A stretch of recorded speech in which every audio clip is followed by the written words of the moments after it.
दिसंबर 2025 में मुकदमे लिखे गए थे। ये मुकदमे डिप्टी डायरेक्टर एग्रीकल्चर की जांच के आधार पर लिखे गए थे, जिसमें ये पाया गया कि फसल बीमा योजना, जो सरकार की एक फसल बीमा योजना है, उसमें झांसी में एक बड़े पैमाने पे एक स्कैम हो रहा था।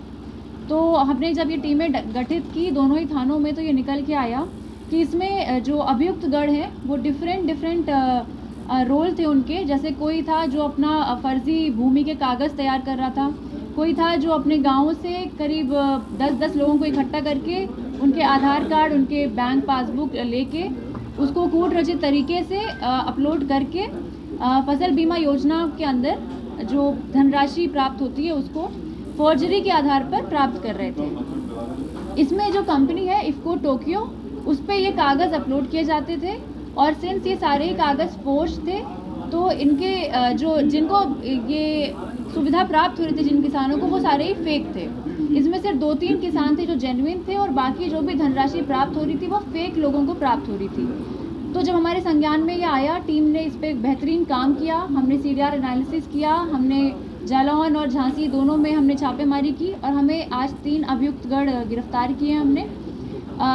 गरोठा में 2 अभियुक्त हैं जिनका नाम है भूपेंद्र जो है वो डॉक्यूमेंट्स को फोर्ज करते थे अपने कंप्यूटर के माध्यम से, और पारस नायक है, वो करीब 50-60 लोगों को इन्होंने इस तरह से उनके डॉक्यूमेंट्स को फोर्ज करा है। और प्रेम नगर में जो अभियुक्त हैं इनका नाम है ऋतिक तिवारी, इन्होंने भी करीब अपने गाँव से 10-20 लोगों को इकट्ठा करके उनके डॉक्यूमेंट्स को फोर्ज किया है।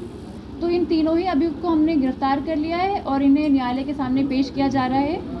और इनके पास से हमने एक सीपीयू, एक मॉनिटर, प्रिंटर और काफ़ी सारे मोबाइल ये भी बरामद हुए हैं। कितने करोड़ रुपए की इनने लगभग ठगी की है? जो ये 2 थाने में निकल के आया है वो गरोठा में करीब 10 लाख रुपए का प्रकरण है, प्रेमनगर में करीब 1,64,000 का प्रकरण है। पर ये जो धनराशि है ये अभी जांच में और आगे बढ़ेगी। ये सिर्फ 2 थाने हैं जहां पे अभी हमने इन अभियुक्त को गिरफ्तार किया है और ये स्कैम को हमने इसका खुलासा किया है, पर ये जांच अभी और बढ़ेगी। तो ये करोड़ों का मसला है और इसमें जांचें अभी चल रही है। एक सांसद के नाम पर भी ठगी हुई, तो वो यही लोग हैं? हाँ, इसमें सांसद जी के जो खतौनी है उसको भी फोर्ज किया गया था, तो वहीं से ये सारा प्रकरण सामने आया। और इसमें जो ऋतिक तिवारी हैं जो अभियुक्त प्रेम नगर से हैं उनको हमने गिरफ्तार किया है। अभी और भी अभियुक्त फरार हैं मैडम इसमें? अभी जो प्रकाश में आते जाएंगे जांच में उसको हम गिरफ्तार करते रहेंगे और आपको अवगत कराते रहेंगे।